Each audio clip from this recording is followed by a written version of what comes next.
Welcome to Shapes of Grief, listeners. It's Liz here and delighted to be back with another episode of the podcast. It's been a while. As you know, I took some time out to care for my father back in February, and the time out just turned into some languishing time and working on other projects. So apologies to those of you who've been waiting for a new episode. But I'm delighted to be joined today by Claire. And let me just read to you a couple of paragraphs from her website as a way of introduction. So, a journey to explore well-being and terminal illness. As someone living with stage 4 cancer diagnosis, I've come to realize that many people seem to think that surviving is the same as being well, and that dying is the same as being sick, when actually neither are true. There should be more to life than simply not dying. Acknowledging that death is coming is not something that I think of as a failure or a lost fight. Claire, thank you so much for joining me today. Hello. Hello. Hello, good to be with you. We've so much to talk about, Claire, and I read a short article that you had written the other day, and I thought, I have to speak with Claire and, let people know that there's other options available to then, what we hear constantly, the fight against cancer, the war against cancer, the battles. Oh my gosh, it's tiring just even thinking about that language, never mind facing it daily. Yeah. So Claire, would you tell us a little bit about your background and why you're sitting here with me today, how you came to this place? So my background is, my degree is in law, and I ended up joining the UK civil service. I've worked in Whitehall and Westminster. I'm very much a problem solver and an evidence geek by professional background. So and I'm also have done lots of work for the What Work Centre for Wellbeing as an associate of theirs for many years. So that's my professional background. And then sort of my medical diagnosis, I suppose, is that in November 2018, I was diagnosed following an emergency admission to hospital with stage 4 bowel cancer. So I've been living with that for nearly 3 years now, which obviously stage 4 bowel cancer is a terminal diagnosis really as soon as you get it. And so those two things kind of come together because I am a problem solver. I'm a practical person. I want the evidence. I want the evidence of how do I live well? What's the best way of dealing with the situation that I'm in? And very pragmatic. So I knew it was a terminal diagnosis. I didn't feel inclined to fight that particularly immediately, but still wanted to get better and to get well. So yeah, over the last kind of nearly 3 years, really, I've been living with the terminal diagnosis. If you met me now, you may not even know I was sick. Yeah, I look well. I might be a bit tired some days because of the chemo or the treatment, but generally speaking, I look well. I was working pretty much full time up until this year. And I'm really interested in what it means to live well and to die well and to prepare my family, I guess, in the best way possible for what's to come. But how do we live with something that actually is something that's quite normal? It's not this kind of great tragedy, is it? All of us are going to die at some point. So I kind of feel that there must be a way through this. I'm kind of trying to figure out what it is. I have been accused of treating dying like a policy problem, so I suppose that's probably what I'm doing. It's the last great policy problem. That's what I'm up to. And I think, Claire, when you say find a way to move through this, you don't necessarily mean to recover from cancer. No. I'm chances are this is what's going to kill me sooner rather than later, for sure. Yeah, I'm not. So my diagnosis when it came was in the emergency room. I was actually overseas at the time, so I was in an American hospital. And we didn't know whether I could have the surgery. That first surgery, I presented at A&E with a bowel obstruction, or what I realised later was a bowel obstruction. And I literally thought I might die right there. That was a very real possibility, because we weren't sure whether I could have the surgery, whether I'd survive the surgery, whether I could get home. So I really confronted the possibility that I was about to die in a very real way, nearly 3 years ago. And honestly, it feels like every day since then is an added bonus or a blessing. It's extra time, very much. So yeah, we know that this is what's going to kill me, and it's great that it didn't do it 3 years ago, but it's going to do it at some point in the future. But that in between space, how do we live well in the space between being told that you're going to die and actually dying? And I think this is on the website as well, but my son says, well, everybody's dying, I'm just doing it more obviously than everybody else. So we're all in that in-between space, and in a way it's a bit of a privilege to realize you are and be able to make some sensible choices about it. Yeah, it's like your finishing line has just had a spotlight put on it, whereas the rest of us pretend maybe that it's some there in some future that's never actually going to come anytime soon. Yeah, and I mean, people, that's the thing I've noticed that as I move through this journey and as I talk to people, you kind of think maybe somewhere in the midst of what they're not saying is that they think they're immortal. Oh yeah, it can't be that bad, you're not going to die from this. You think, well, but we are all going to die of something one day, aren't we? So you can't put that off forever. So yeah. I work as a grief therapist, Claire, and what surprises me time and time again is people surprised that their loved one has died. It's really interesting. It's like, what did people think was going to happen at age 90 or at age 95 or with stage 4 cancer, for example? How we do manage to deny death and avoid death anxiety throughout our lives. And I suppose all this acquisition of stuff and houses and jobs and promotion, in the face of it, really, it's a defense against our inevitable mortality, isn't it? Would you agree with that? I don't know about the stuff so much, but I think certainly the denial of it as a reality is really unhelpful. And I think particularly, one of the things that I've been talking a lot about is how my experience has really surprised me that even the doctors don't sort of look you in the eye and tell you that you're dying. They will tell you that you've got stage 4 cancer, and they will talk about treatment, and they will ask you to sign the form that says it's palliative. And I talk about how I've had to join the dots for myself on those things and work out what that means, and kind of own the fact that this is a terminal diagnosis, that I am alive and well now, but this is what's probably going to kill me. But again, you say people are surprised, and my heart breaks really for the number of people that I meet or that I read about who have a stage 4 cancer diagnosis, and they don't seem to realize that that's what's going to kill them. And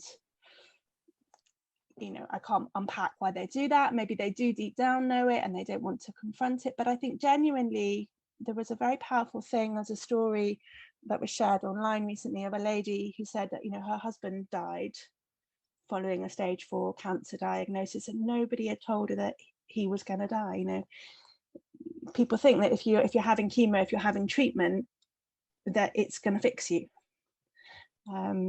And you get that a lot when you're on the chemo ward. Oh, are you nearly there? Is this your last chemo? And you kind of smile and go, well, not really.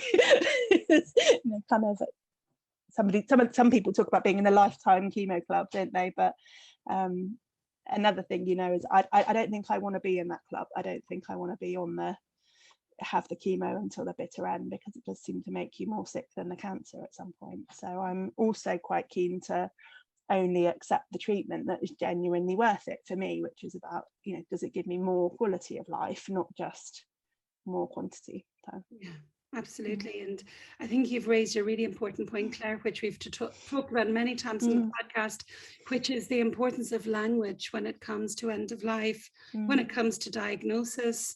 And two things there. There's the denial.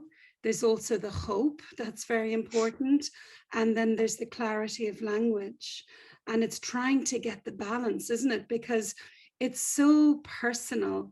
A lot of people choose to cling on to the bitter end with to cling on to their denial to the bitter, and they simply can't go there, and it's nobody else's job really to change that, if that's somebody's way of coping, you know, to hold on to hope in some form. But we have to try and distinguish between what's been poor communication versus you know, what somebody's coping strategy, and the importance of doctors and consultants getting that right. How was that done for you? I mean, you mentioned that you had to join the dots. Did you have to ask explicit questions? Yes and no.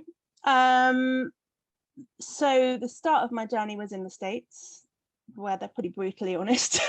So I had bowel obstruction, and as part of that I had stoma.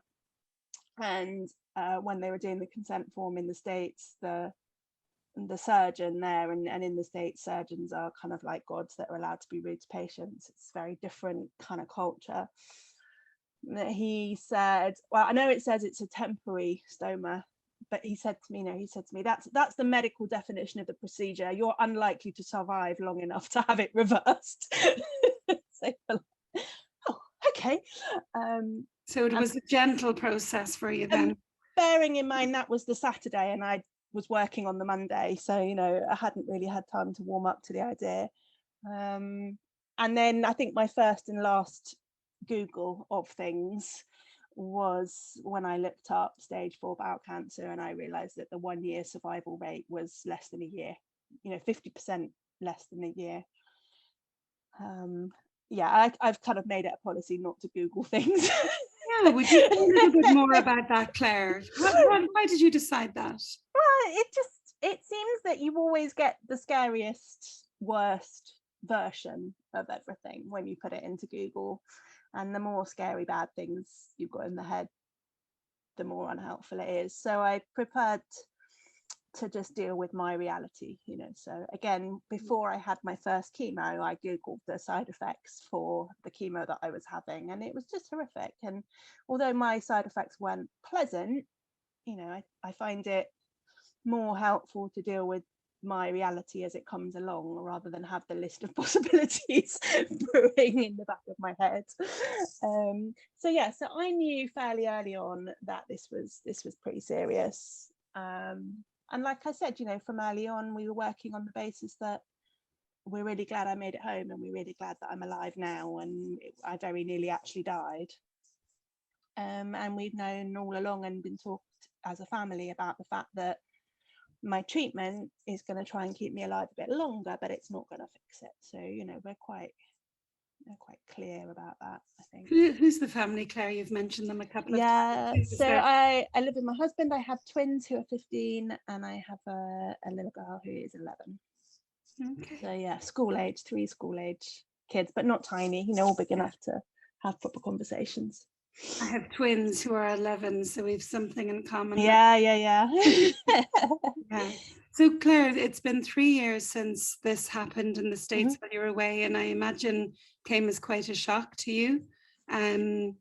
What's the journey been like? To use that old metaphor of a journey, I imagine that to get to the place where you are now, you know, living in the moment, taking everything as it comes, staying well for today, being realistic about your future, and, you know, choosing life today, essentially, and how to live well in that dash that we all have between our birth date and our death date. What has the 3 years been like for you? What have you had to overcome? How have you had to grow to accommodate this reality? Well, I suppose that, you know, on a practical level, after that first surgery, there's been 2 further surgeries. So I've had bowel surgery, liver surgery, and a hysterectomy. I've had a lot of chemo of various sorts at different times. And I had most of that within the first year. And then I had almost a year off treatment, actually. The last 6 months I've been back on chemo. We're just finalising the plan for what's next, but it's probably radiotherapy. So that's the kind of the checklist, I suppose, of medical. So on a practical level, in response to that, there's been a lot of kind of logistical planning. You know, I'm a very practical person, so it's very much, you know, get the diary out. We've got a cleaner. You know, been quite a lot of practical changes around how we accommodate just the practicality of my treatment. But, you know, I was working full time and I was often away beforehand, so that, you know, in a way, the treatment schedules kind of replace the kind of family organization that goes on in any family when you know that somebody's not going to be there, or, you know, who's making the dinner and what we're having and all those kind of things. And I think that is the way we organize ourselves as a family. We're quite kind of practical, and I don't know, it's interesting to reflect. I'm not sure that we've really changed what we do because of my diagnosis. I think it's just another thing that we've accommodated, you know, the same as, you know, my husband used to be in the fire service and we used to work, we're used to him working shifts. So, you know, as a family, when there's 5 of you living in a house, you have to work around each other, don't you? Everybody's got a different thing that needs to be done, or a different place they need to be, and it's a constant negotiation. And I'm not sure that we deal with me being ill as a separate thing. It feels more like it's just part of, or maybe it's become part of what's normal in our family life. I think initially it was obviously a huge shock and a trauma, but, you know, 3 years in the life of a child, these things become normal, don't they? You find a way for it to sort of transfer into your new version of normal. So I think that's where we're at, really. Just Claire, something you said about talking to your son and him saying, you know, we're all going to die, you just know, but you just know it maybe a little bit clearer than others. What's it like talking to the children about it? You know, you say it so matter-of-factly. Yeah. Was that a decision you made to be honest with them up front and to be clear about what was going on? And do you think that approach has helped the family? I don't think we had a choice. So kind of working backwards, I went away for a work trip and I got sick. And I got so sick that my husband had to fly out to be with me. And then I didn't come home for weeks. He didn't come home for weeks. And, you know, we're so fortunate. We've got lots of family nearby, and my mum moved into our house. So there's no way the kids didn't know that something major had happened. And I think that has been really helpful, you know. So our kind of start point was, oh my goodness, something major's happened. I'm so sick. I might not come home. So when I came home, everyone was very pleased that I had come home, and we kind of went forward from there. And I've said this elsewhere and reflected before that that's not normal. You know, a normal cancer diagnosis is more like you might go for a scan that nobody knows you're going for, and then you have a chat in a room with somebody that you didn't even know that you were going for an appointment for, and at some point you've got to walk in the house. And I can't imagine where you would begin if you were carrying that information on your own and everybody else's world was up until that point completely normal. So for us, you know, we started with kind of brutal honesty because we had no choice, and I have to say it has served us very well. And I'm grateful for that. But I can see how if you kind of have to make a decision about how you start that conversation, you might make different decisions, and it might be much harder. I think a lot of people take the approach, and maybe it's changing, but a lot of people take the approach of protecting the children and, you know, keeping it apart from them. But as we know, the children pick up things and they notice things, and when they're not given information, they'll fill in the blanks, and often the blanks they fill in with a lot scarier things than what's actually going on. Yeah, for sure. And they've all got access to the internet, so they can Google stuff too. So, you know, if you don't give them the answers, they will find it out for themselves. Claire, you mentioned palliative care there, yeah. which is very different to end of life care. For listeners, maybe would you talk a little bit about that? Because some people balk at the notion of palliative care and what it means, but it's really misunderstood, isn't it? Yeah, I'm a super fan. I'm like a cheerleader for palliative care. So So palliative care, I'm not a medical expert, but the way I understand it and explain it to people is, if the thing you've got you're not expected to completely recover from, for whatever reason, it doesn't necessarily mean it's going to kill you. It's not necessarily a terminal illness, it could be a chronic thing, but whatever it is that you've got is a thing you're probably going to have to live with forever, or live with until it kills you. Then the palliative care team are about helping you to live with that thing, really. And they're just brilliant. So I had I've actually was referred to a hospice rather than a palliative care team. So for me, I had to tick palliative as the consent on the chemo form, but I didn't really get any proper palliative professional intervention until I was referred to the hospice, which came just before Christmas this year.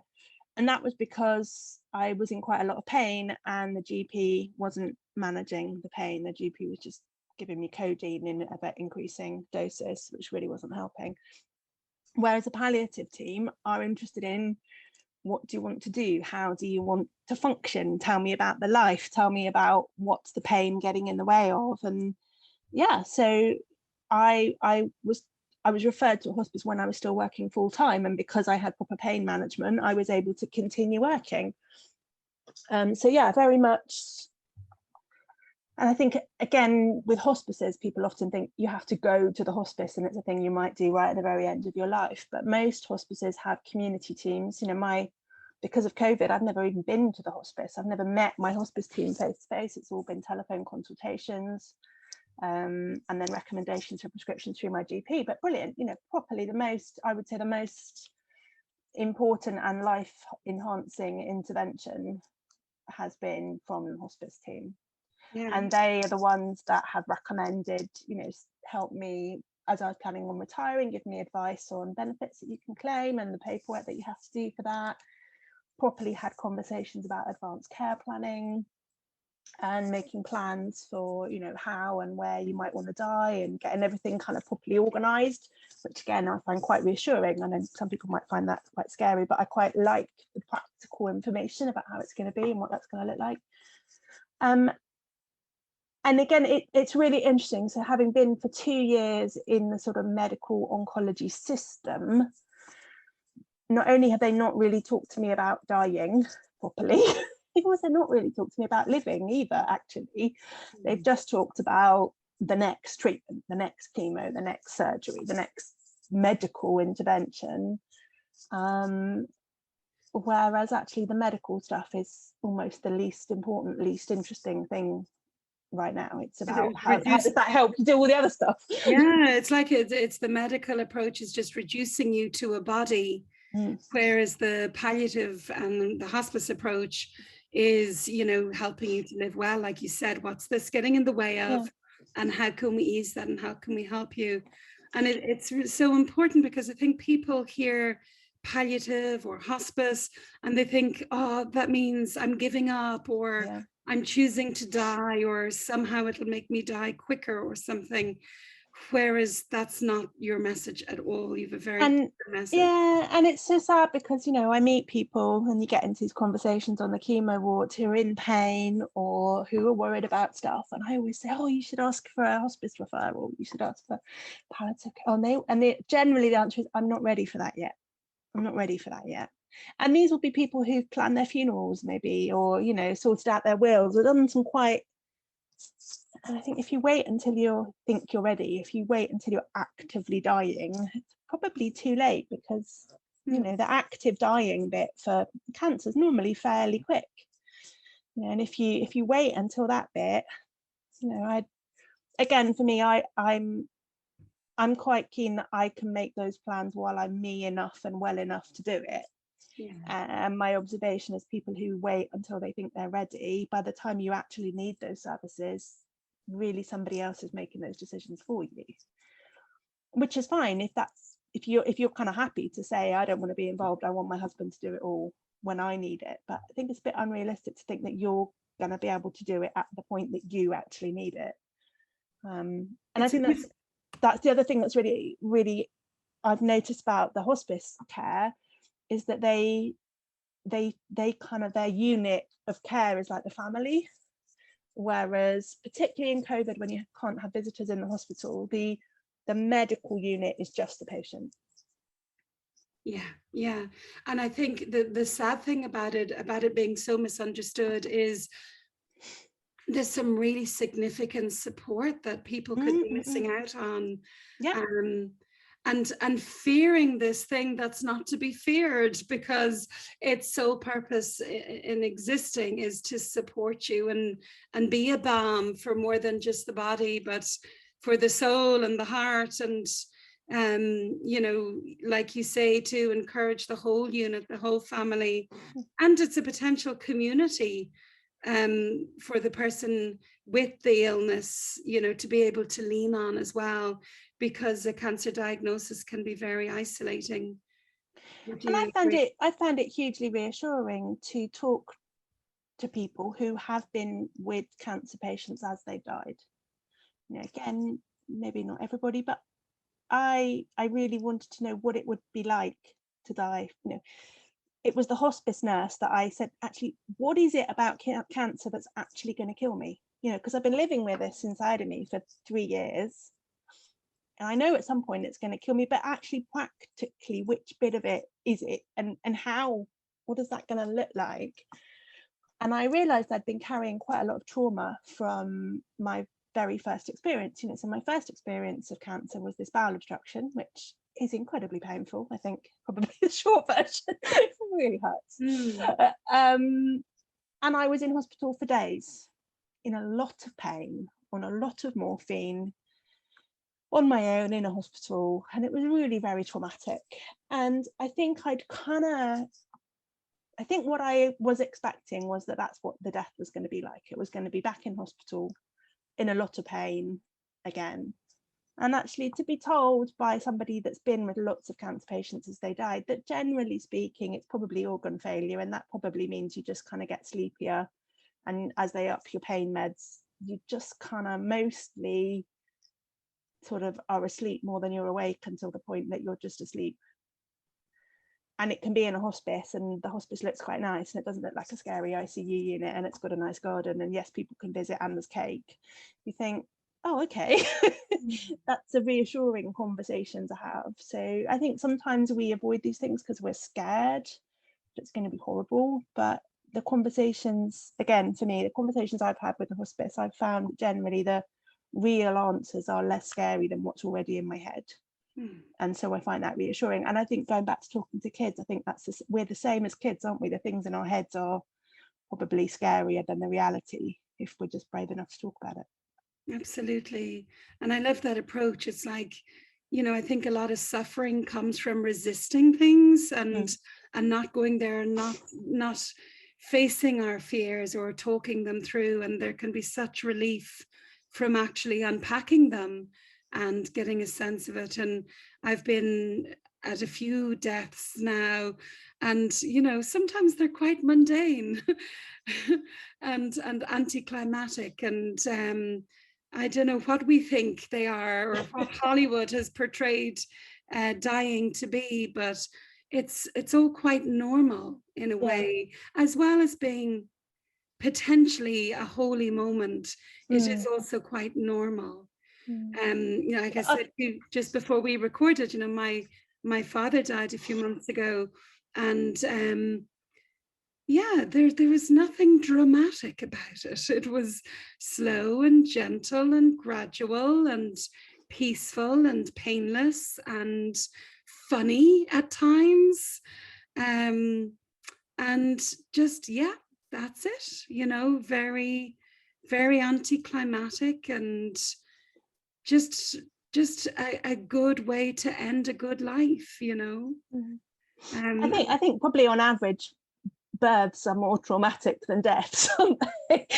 And yet most of us kind of go through that several times, you know, either as, you know, and yeah, it's just normal. And I think, you know, obviously we haven't kind of gone all the way to the end of this journey yet, but what we're hoping, what we're wondering, what we're praying for, I guess, is that by being kind of honest and pragmatic about death this side of it, it hopefully will make it less traumatic for the children and for the family. And you know, you talk about how honest are you with your children. I think when you know, for me anyway, you know, I know I'm going to die, and I think, would it be traumatic if I died as a complete surprise?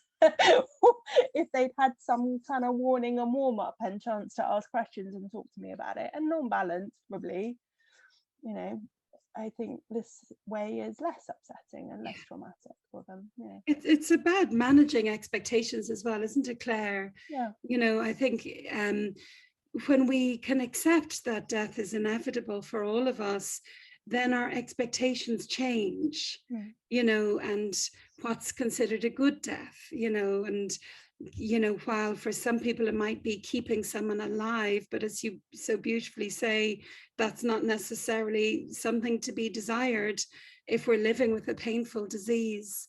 You know, the next best thing is, well, how do we have a good death? How do we make that happen? And it takes courage to have those conversations.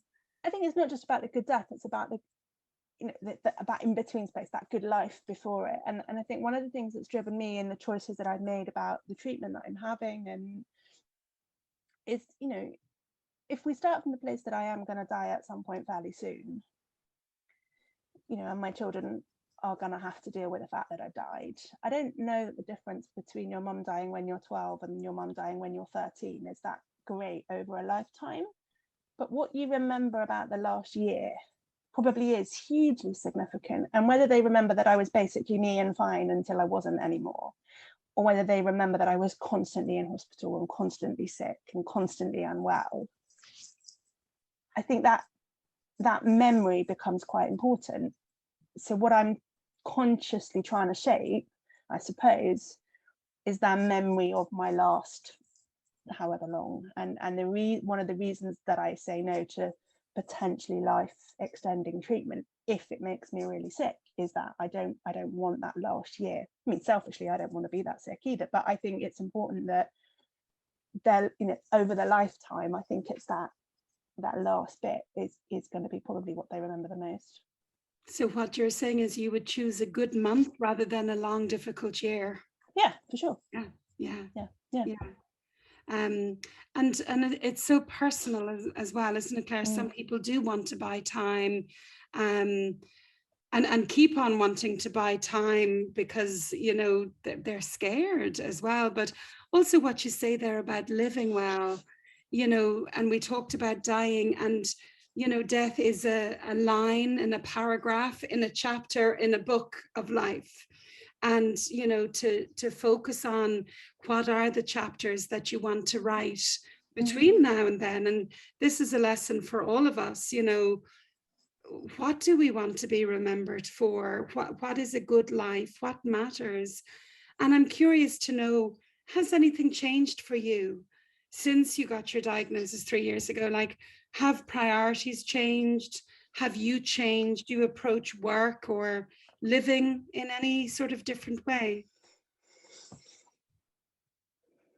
I'm not sure. I think it is. I don't think it's been anything dramatic. I don't think I've done a massive 180 on anything. I think, you know, and it does get tangled up a bit with COVID as well, doesn't it? To be honest, because we're kind of in that overlap, you know.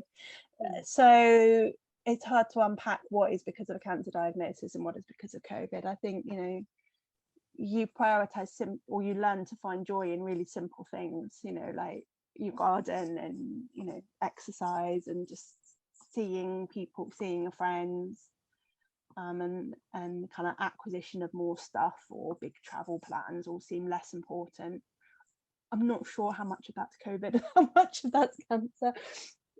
I think in terms of the way that we are as a family, I'm not sure much has changed. I think the only thing that I was conscious of is maybe just explaining some of my reasoning a little bit more, you know, to my kids. But again, you know, they're getting older, so that's kind of how you talk to kids as they get older anyway, you know, whereas before I'd just announce a decision, I maybe now do a little bit more explaining my thinking, because I want them to be able to make those, I'm conscious that they're going to have to be making those decisions for themselves in the future. But I know it's disappointing, isn't it? You think I should have something very dramatic or meaningful. And again, I think because it's been 3 years, nearly 3 years, which is amazing and brilliant, I think it's just transferred into normal, really. This is just the normal that we live now. You've integrated it into your daily life. Yeah, and I try not, and also I think because I don't want, to, ironic really, given that I'm talking to you because of my cancer diagnosis, but in my day-to-day life, and I think people that follow me online must think we spend every minute of every day having deep, meaningful conversations about death. We really don't. Actually, the whole thing that I'm banging on about is how the living is the most important part of the dying, and normal life is the most important thing. So yes, we have these honest conversations, but not every day. Not even every week. Most of the time it's just normal life. It's part of your life, but it doesn't define you. And you're using it to do something good as well, to change the messaging. On that, Claire, could we talk a little bit about language? The war metaphors and the battles and the winning or losing and fighting and all this exhausting language that's often synonymous with cancer. What's your feeling around that? Yeah, it is exhausting. I don't bother with fighting. I think it is exhausting. I think instinctively I'm not a fighter. I also get a little bit, not upset, but people talk about being brave, don't they? It's like, you're not really. Nobody gives you a choice. Brave would be to say, yeah, I'll do that. If somebody said, would you like to do this, yes or no, we'd all say no. I'm not, I think dealing with a thing that you have to deal with, I'm not sure that's brave particularly, but certainly on fighting, I think I'm at peace with the fact that this isn't a thing that I can control. Me fighting harder is not going to make me better.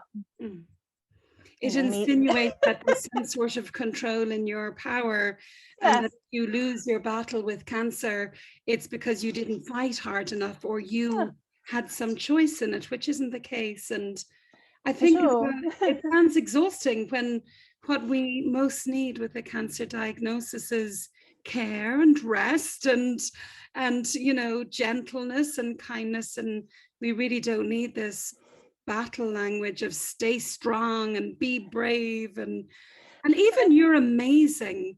When people say to you, and I saw that in some tweets, Claire, I know, I'm just exhausted. And people say you're amazing, but it's like, and I'm not saying you're not amazing, I'm sure you are amazing, but it's almost like it must be it's sort of insinuating that you've just run 3 marathons by choice. Yeah, it's weird, isn't it? And I think it's part of this kind of myth thing as well. I think people think, I don't know what they think, but we don't talk about any other illness in the same way. Say if you've got heart failure or diabetes, nobody says you've got to fight this. If you fight your heart failure, okay. Battle against it, fine, okay. It makes no more sense, does it? Or blindness. I had meningitis as a teenager and I've lost my hearing. Nobody's ever told me to fight my hearing loss. It's just a bit deaf, just live with it, So I don't know, it is seems to be unique to cancer. And I think that's partly because it's such a common experience. So many people do have it. So many people these days, thankfully, get it caught really early. And therefore the treatments do deal with it, generally speaking. And maybe for those people, they feel they fought it and won. But it does feel a little bit insulting for those of us that haven't got the opportunity to fight it and win. A bit like, oh yeah, if we, all those stage 4s, if only we tried harder, we'd be fine. But if you had better tanks or artillery or something. I don't know. It's very, very strange, and I think it leaves a really dangerous legacy as well. For those that you're going to leave behind. And I think I'm very conscious that I can't do much. The thing I can fight for actually is the state that I leave my family in, maybe.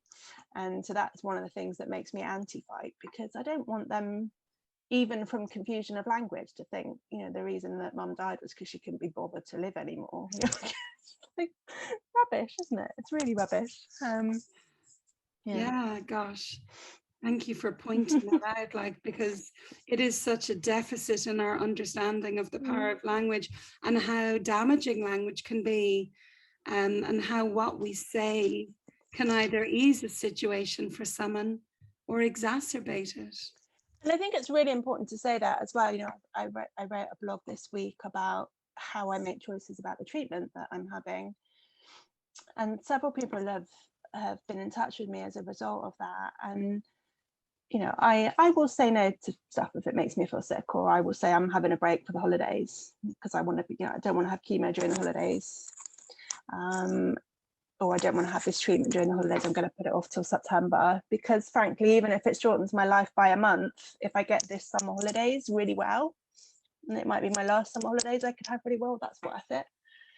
And I've realized that I'm very fortunate because my family are kind of on the same page with me, and they kind of get what the plan is and where I'm coming from. Whereas some of the people that have responded to that blog have said, I want to stop chemo, but my family say I have to keep fighting. And you think, well, I suppose it's kind of, if the having of the treatment is going to potentially fix you forever, then it's worth fighting through it. And maybe that's where we get a bit confused. You know, if the thing you're having could potentially fix you completely, then it's worth fighting through it. But I think once you come to the point where the diagnosis is a terminal one, then you've got to start asking quality of life questions. So maybe it circles back to what we were talking about at the beginning. Maybe if you're not reconciled to the fact that your death is coming, then maybe that's why you kind of keep fighting. But I don't know. It's so hard, isn't it, to untangle? Well, there's so many different layers, isn't there, and different factors for why people will approach this in different ways. Claire, Kubler-Ross's theory, the stages of grief, which was never actually meant to be for grief at all. It was meant to be, you know, she worked in palliative care, and she identified these stages when someone was given a terminal diagnosis, that they would go through, you know, denial, bargaining, acceptance, whatever they are. What was that like for you? Like, you know, you were told very early on your illness was terminal. Some other people, maybe because of ambiguity around their illness or ambiguity around the language used, might have hope that it could be cured. What's that like, trying to, you know, how do you find that balance between, well, what's realistic hope versus I need to accept this is my reality, and how will I live with this? I suppose this is where I'm going to have to talk about faith. You know, I tend not to kind of start with that, because I know it's deeply personal for people and it can come across as incredibly smug and unhelpful. But you know, genuinely, for me, hope isn't a thing that's limited to this lifetime, I suppose, is the bottom line. You know, for me, my hope is heaven. You know, I have a very strong Christian faith. It's not a thing that I've come to suddenly as a result of my diagnosis. It's a thing that I've had since I was a teenager, really. So it's quite foundational in the way that I approach most things in life, and as a family, it's foundational to how we all approach things in life. So I think, yeah, my hope isn't in this life, I suppose, which sounds really, I can, even as I hear my health say it, I realize it's not that helpful, but I mean, genuinely, you know, that is It's helpful to you, obviously, and to your family. Yeah, for sure. And so, you know, we will talk about the fact that, you know, I will die and I will see you in heaven. And, you know, that isn't a glib thing that we say because I've got sick. That's kind of what we genuinely believe and what we live in. And also, I think in a way that's what gives me the freedom to know that this isn't under my control. You know, I can't fight this. There's a verse in the Old Testament that says the battle is the Lord's, and I believe that, you know, it's not for me to fight it. You know, wouldn't make any difference if I did.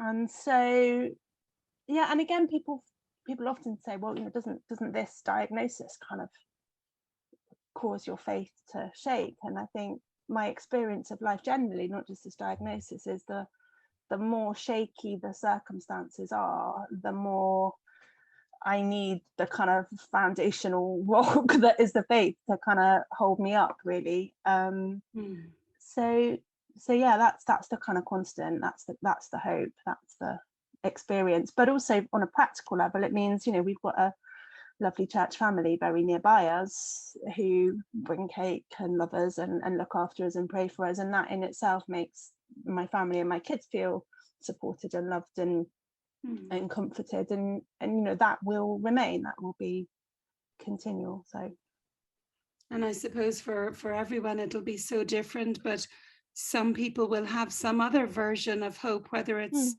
the universe or love or their family, or, you know, some sort of belief system that will offer them a safety net to lean against, and certainly to be embraced if it's available to you. Yeah, absolutely. Yeah, I suppose, Claire, my last question would just be, you know, maybe for listeners who have somebody in their lives who has a terminal diagnosis, and you know, we tend to go to platitudes and euphemisms, and we try to fix the moment or make people feel better.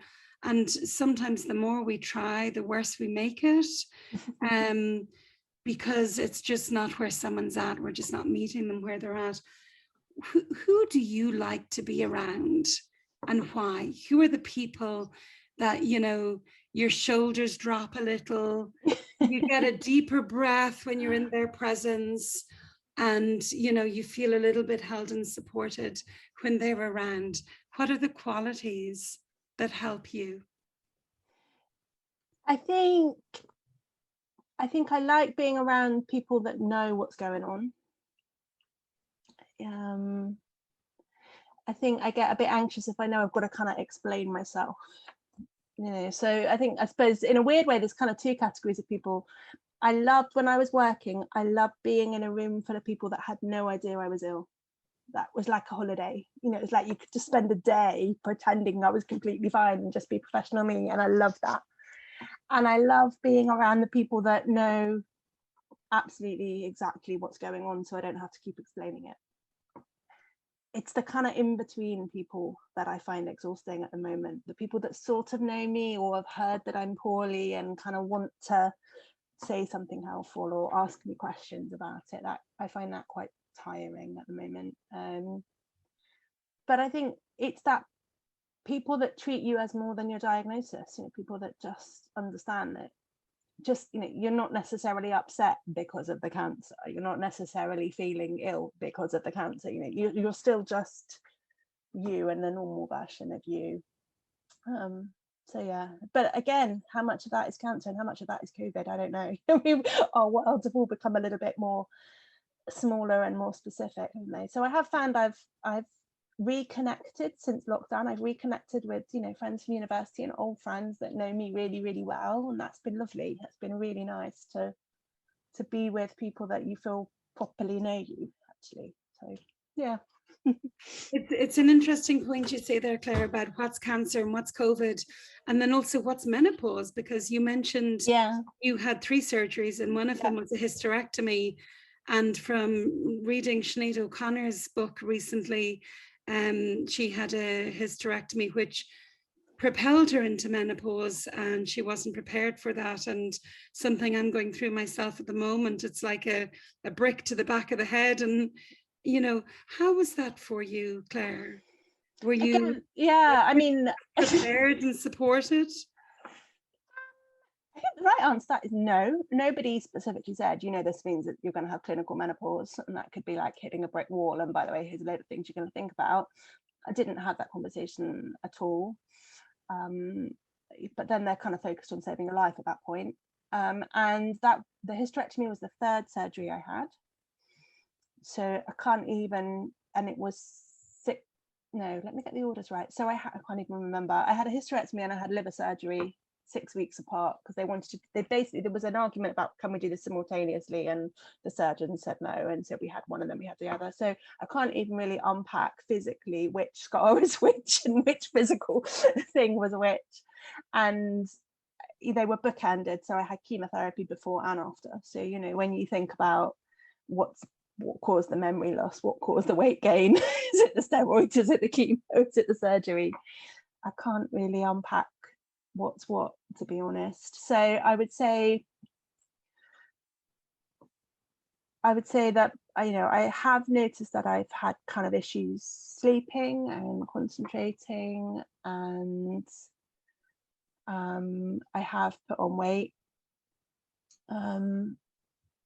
but that's probably a combination of lockdown and steroids and surgery and chemo. So yeah, it's hard to unpack the menopause as a particular event on its own, really. Yeah, it's hard to know where one thing ends and where another one begins, right? Yeah. All the same, really. It's just kind of become normal life again, becomes normal life. And it's interesting to me how things go from being unusual to normal fairly quickly. And again, I don't know whether that's just because I'm pragmatic or whether that's a normal experience, but